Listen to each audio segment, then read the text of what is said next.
You had mentioned social media and social media influence. I think you talked about an example where they're doubling the social media time, one parent. Is that a big issue these days? What's going on in that realm with co-parenting and social media? Oh, it's huge. Well, it has to do with parents, the co-parents agreeing on it and how to manage through that. But the fact is that, um, I speak to groups and have given webinars on social media and its impact. And I call it Parents versus Children, the Impact of Social Media.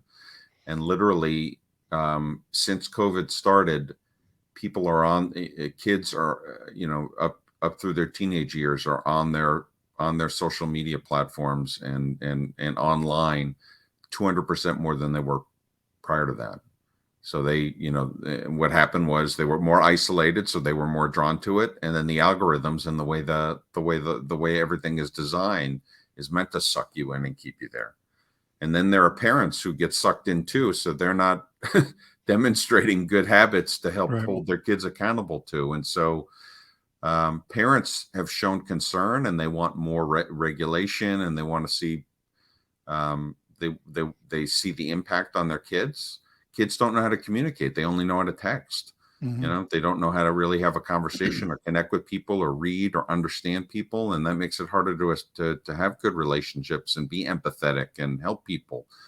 And so being able to, and one of the things that I recommend is a lot of parents just lay down the law, you know, or they're reactive.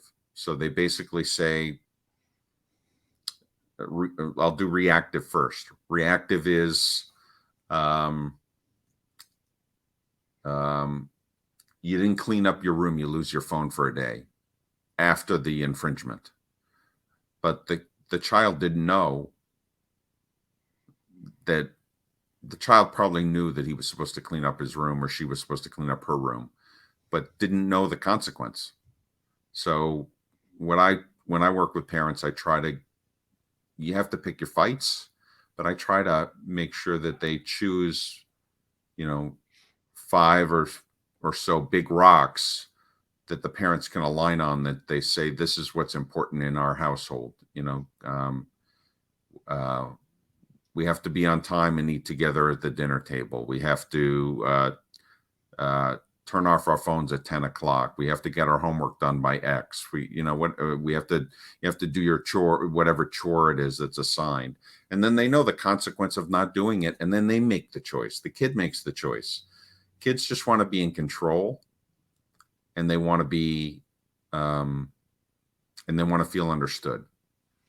And if you give them options, even though they're your choices, they feel more in control. And if you listen to them by being curious as opposed to just telling them things, they'll trust you more.